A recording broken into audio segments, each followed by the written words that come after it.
An alternate option could be a voluntary suggested donation for the event, especially in the case of nonprofits, which technically for us works in much the same way as a ticket sale.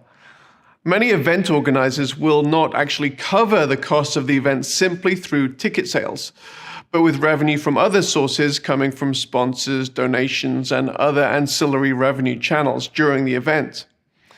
Every event is different. For one portion of high-demand, high-ticket price events, paying the event bill is never a challenge. But for another portion of event producers, breaking even may be a very high priority for you. Now, as you would expect, the normal rule of supply and demand apply to your ticket sales. Now, more information at registration and higher ticket prices will typically lead to fewer people making a commitment and going through with a purchase. Another consideration that is often relevant for nonprofit events is that when you sell tickets, there is a requisite expectation created related to your event of a certain level of quality in the deliverables, which often includes a high-touch customer service necessity. And therefore, such organizations may choose the route of a suggested donation for a ticket instead. Now, there isn't a right or wrong approach in answering these questions. However, you should consider them alongside your main event metrics as you build your registration. The next section we're going to look at is gathering the right information for you. With any type of ticketing, you will need to determine the fields of information you wish to collect. These may include information necessary for registration and the smooth running of your event, information necessary to create a user profile in the event, and any other marketing information that is helpful for you. I'm just going to run through a list of examples of fields that you may consider, and we'll bring it up on the graphic. Name, your first and last name, email address, a full physical address, a partial physical address, country, state, postal code, telephone number, maybe social media links, a short bio, a profile picture of the attendee, a type of ticket required. You may want to suggest different types of audience journeys throughout the event. You may want to have a field for promotional codes, credit card information, and custom marketing questions and opt-ins. As we look at these fields, one of the questions that comes up, should I be concerned about privacy issues in collecting this data? As more and more companies have profited from using the personally identifiable information, PII, of their constituents, privacy concerns have become an increasing concern for any online endeavor. Now, in many countries around the world, legal frameworks have been created to protect citizens from the unscrupulous practices of certain online companies. Now, even if privacy concerns are something that you have never considered before, it's important if you have an online presence and you collect any kind of personally identifiable information that you give it a little bit of thought. If you have a web or an app presence, now would be a good time to develop your own privacy policy, terms of service, and perhaps a cookie policy to communicate that you are not one of those unscrupulous organizations who are going to sell data to the highest bidder. As you build the registration of your event, it's important to display these policies to your audience to communicate how you are using the audience's information. We typically find that displaying these opt-ins at the point of registration is the right place to communicate these policies. Related to these privacy issues is obviously GDPR, CCPA, and other legal requirements around the world.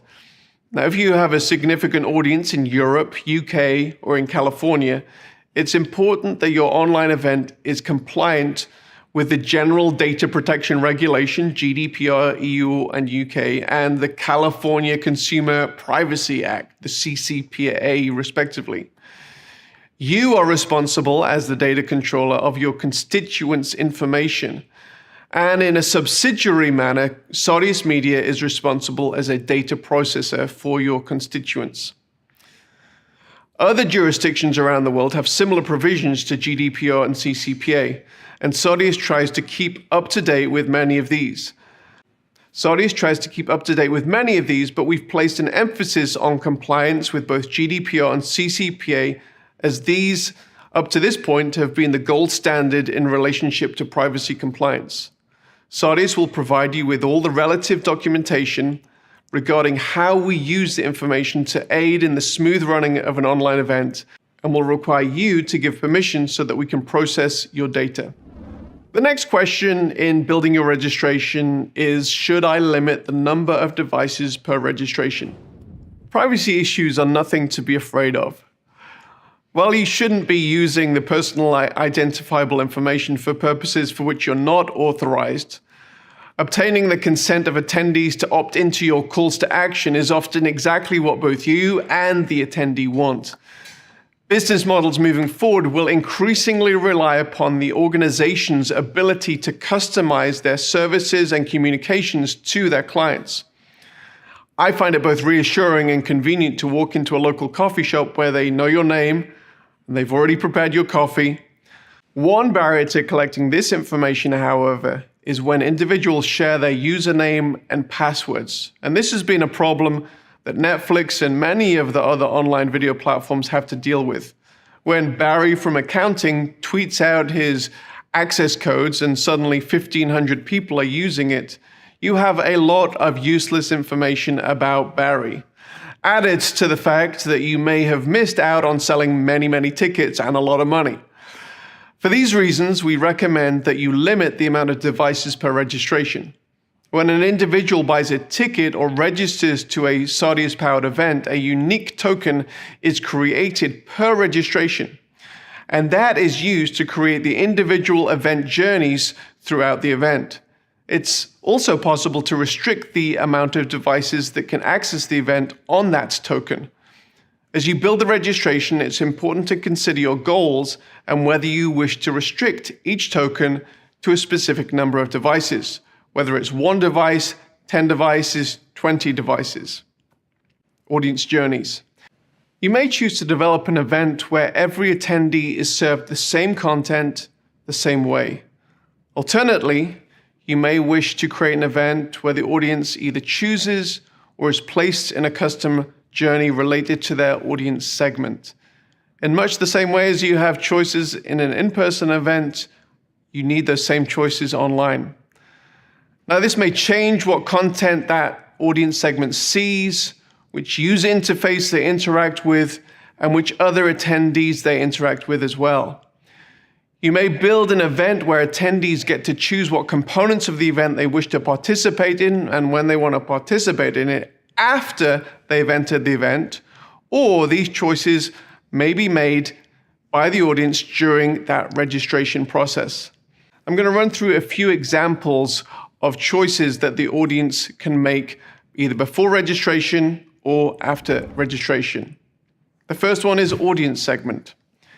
Do you have a leaders track and a youth segment and a VIP segment that needs to be served different experiences, different content than the general audience? This might be determined by a ticket type in the registration process.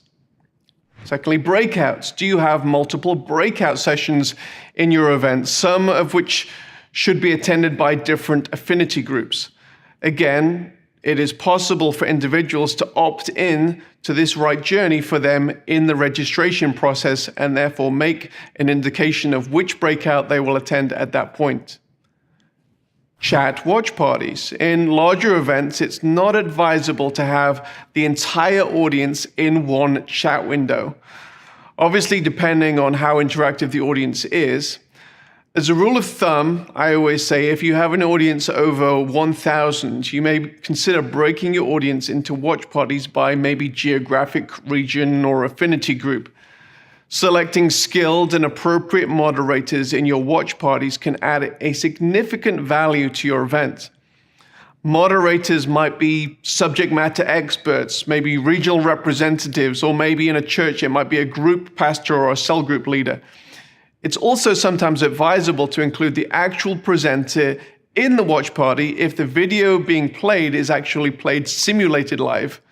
And so you add that live component to the event, and so people can ask questions on the fly. One-on-one meetings is another component. Part of any event are exclusive experiences. Meeting one-on-one with subject matter experts, consultants, counselors, or for personal prayer is one such exclusive experience. While this might be decided later on in the event, it's also possible to schedule this experience through the registration process and make this part of the individualized journey for the attendee. Building your online registration. For online events, registering for the event with your organization may be the first point of contact that an attendee has with you. Therefore, there are a number of elements to think through in addition to the fields of information that you're collecting. And these ultimately relate to assets that our project managers and event managers typically ask you to provide us with. Firstly, the design of the ticketing. You need to be thinking about including your event branding in the ticket. Secondly, confirmation message once registered. This is the page that appears immediately after registration to indicate success in registration. We have some stock confirmation pages, but advise you to customize this message as it's from you to the attendee. The registration confirmation email content, this is very similar to the confirmation message we just talked about. Now, we have some examples of what good confirmation emails look like, but again, this is a message from you, so it's important to ensure you get the message and the tone correct from your organization. Lastly, the pre-event landing page. Once an individual has registered, they won't experience the full event until the day that it begins. However, it is still possible to move the objectives of the event forward with an effective pre-event landing site. This is the location where registrants will be directed to upon completing registration. It includes your basic branding elements with a written welcome message and usually a countdown to when the event will open. We also advise that in addition to any text, you include a welcome video, which can help orient your audience regarding what to expect at the event, as well as creating excitement and maybe pointing people to a specific call to action that you may have in that pre-event build-up period. This might be a temporary landing page until the event watch page is created. Now let's talk about collecting money for a moment. A number of ticketing services out there handle the payment processing of an event for a significant fee, which is often taken off the top of the monies collected before the remainder then reaches you. Now we at Saudis operate on a different model, and that's a bring your own Stripe account approach.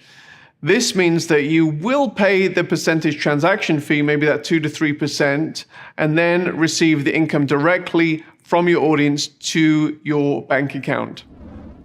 The next question is, when should I open registration? Now, some organizations have established behaviors concerning when they open registration for their events, and it would create confusion to their audience if they veered from this course.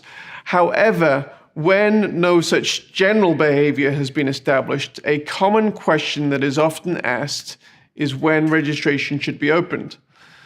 Now, while many aspects of a physical event and an online event are transferable, this is one area that must have a few different considerations. An in-person event will often require the audience to take time off work, or at least their day-to-day schedule, if it's an internal organizational event. This often requires much more forward planning, including travel, accommodation arrangements. For this reason, it's often important to open event ticketing up to a year or more in advance for an in-person event. Added to this is the fact that an in-person event often has limited capacity at every level of the event, which could add the motivation to buy early.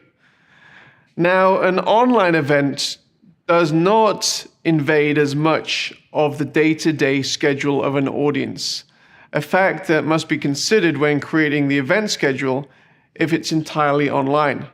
and therefore opening up the registration closer to the event and building a clear communication plan from the start of the registration to the end of the event and beyond is something that should be considered. For hybrid events, you may even consider opening up the online portion of the registration later than the in-person portion. While you can still utilize early bird pricing in online events have no real space limitations for the size of an audience. While you can utilize early bird pricing in online events really have no space limitations for the size of the audience. This doesn't mean that an event should have an unlimited registration. Unique limited experiences based on human limitations of breakout watch parties or VIP one-on-one consultations may create that exclusivity that is often a big selling point for an in-person event. So that's pretty much all there is for this section. So let's go through our checklist.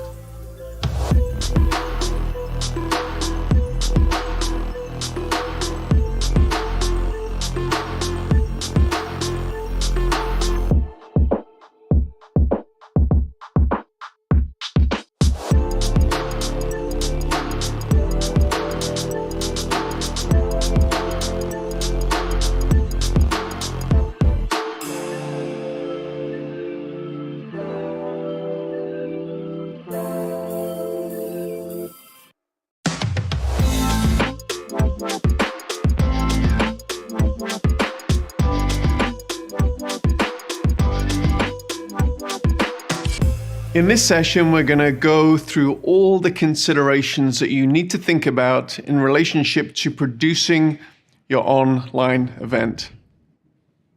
When you design a large in-person event, much thought is often given not only to the content that is delivered from the stage in the main plenaries, but also to the design of the stage and the main auditorium. Also critical is the decor, flow, and hospitality from registration through the main sessions, the breakout seminars, the layout and the movement flow of attendees moving from main session to the exhibition hall, let's say, and finally, the time and the spacing between sessions. All of this process, along with thousands of other considerations unique to your organization, takes time and consideration. The bottom line is the way that the event is designed communicates to attendees their value and the value of the experience. Design gives us the opportunity and the ability to create the correct emotion and feeling needed to highlight the importance of the content that is being communicated in your event. Now, similar motivations must guide the approach to designing an online event. An amazing brand contained with killer design, implemented with a highly intuitive user experience, will create the difference between a good and a great event. Creating this wow factor, as we like to call it, is something that will create that difference. Your audience is typically part of your tribe. They've come to your URL to experience your event. Now, while your audience could experience your broadcast within the context of a social media platform or even a cookie-cutter platform, in such scenarios, often the platform itself becomes a dominant part of the experience. You are in essence meeting in, say, Facebook's building rather than your own. Now, those of the utilitarian mindset may not care for this design aspect, yet I believe, and all of us at the Sardius team believe, that it's important to think about the following components in a similar way to the way that you would consider the component parts of an in-person event. Considering the video, the user interface, which we call the UI, which is typically more about the design aspect, the user experience, or UX, which is typically more about the functionality of the platform, as well as the timing of the overall presentation that altogether determines the quality and the wow factor of your event. Now, Sardius can adopt a number of approaches when it comes to design and UI and the whole graphic design process. The first approach that we take is that we do everything. Sardius always provides the user experience functionality related to how the event works, and we can also offer professional design services, which can be limited to simply the user interface of the main watch experience, but could also be extended to creating a unique brand guide with logos, graphical assets, motion graphic assets to avoid the workload for many busy design departments, or create a unique interface for smaller organizations that may or may not have a design department. Approach 2 is that you rely for graphic design on your tried and tested in-house designers or design agency. We are very intimately aware of the visceral effect of design and how much brand and design matter to design teams and agencies of so many of the larger organizations that we work with. Outsourcing design to a new company for what may be a large communication opportunity for your organization may not be the road that you want to travel at this particular time. And that's perfectly fine. In such situations, Sardius provides your design team with the different wireframe templates and options and previous examples of event layouts and user experiences that have been successful in our experience, and invite your design team to dream about what your brand would look like in the most optimal situation, often creating a flat design that then our team brings to life. The third approach is a more modular approach for perhaps more budget-minded clients. For those more conscious of time and budget, there are also more modular approaches that we can offer in this situation, giving you dimensions of some of the design elements that are needed to be populated for an event. In this case, it will still feel like you customized, as you will be responsible for colors, images, and design elements. However, it is a stripped-down approach. A list of design elements that you need to provide will be given to you by your event manager. Regardless of how the user interface is created, there are many design type elements that you will need to provide to our project management team that will be used to build the event out, and your event manager will provide you with that list. Coupled with an excellently designed user interface which effectively communicates your brand is the schedule and structure of the event, and considerations of when to present certain components of the event.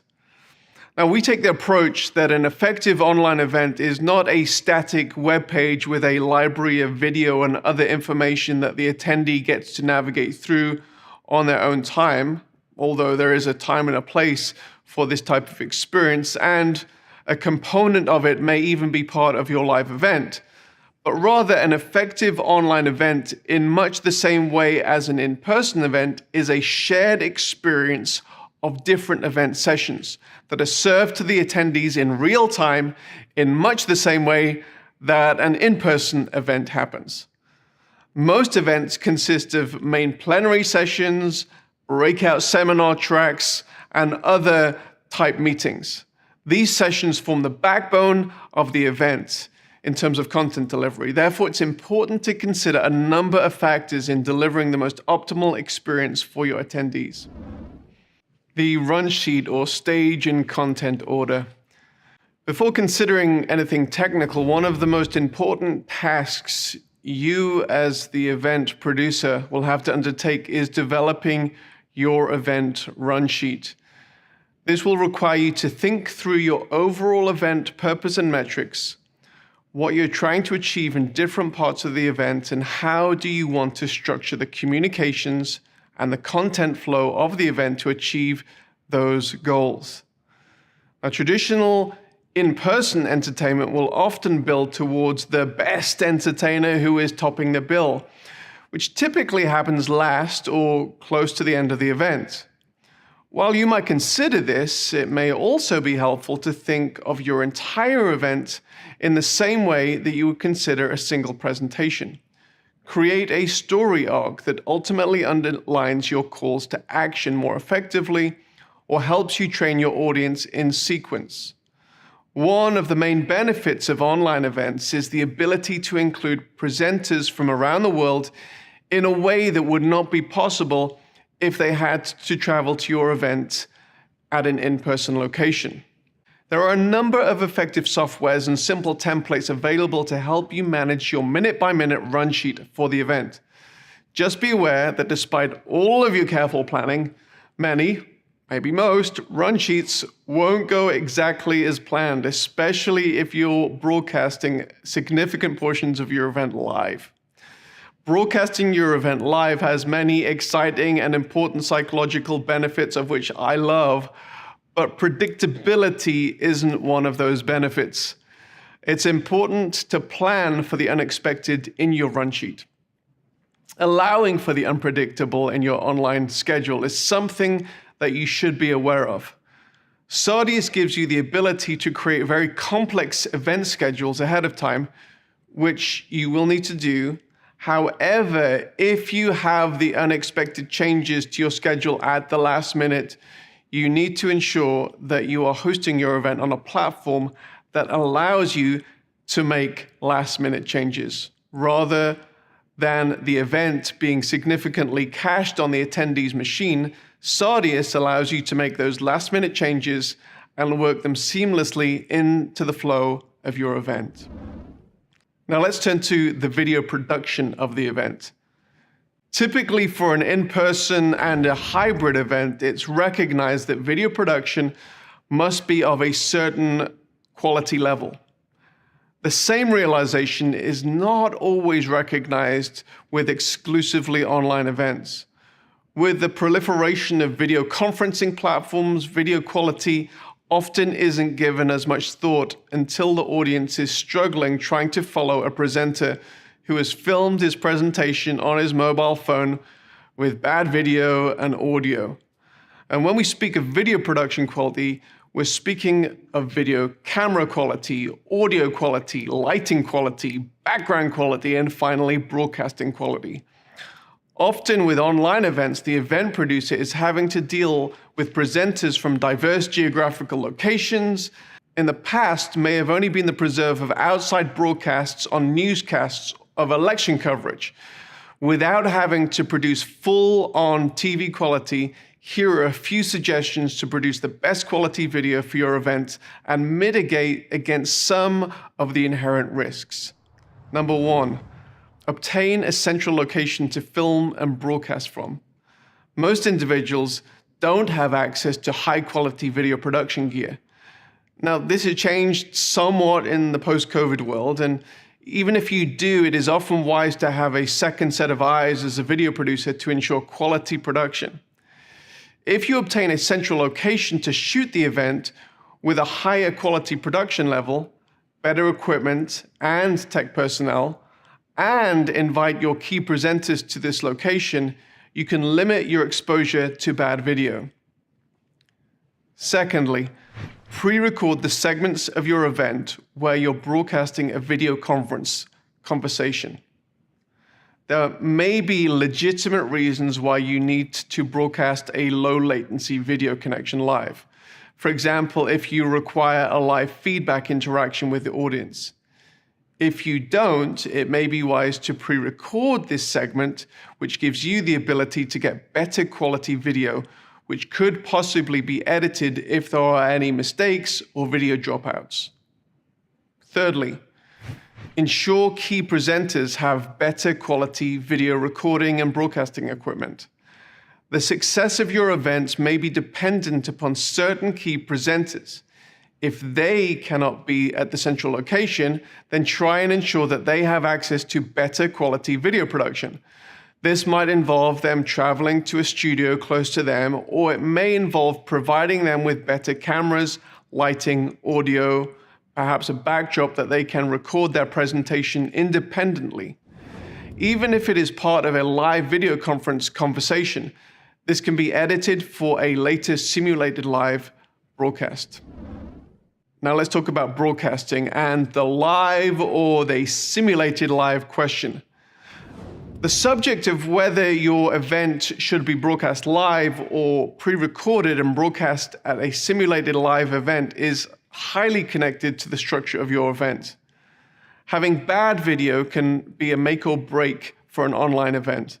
Therefore, this is a consistent question that the Saudius team discusses with our clients. There are a number of pros and cons to each approach. Let's talk about live. But it is these very limitations that make live events popular. It creates a psychological buzz, it results in bigger audiences, and it creates the ability to create finances through mechanisms like pay-per-view. You only have to look at the audiences for live sporting events to realize that there is a massive benefit in watching live versus the simulated live broadcast several hours later.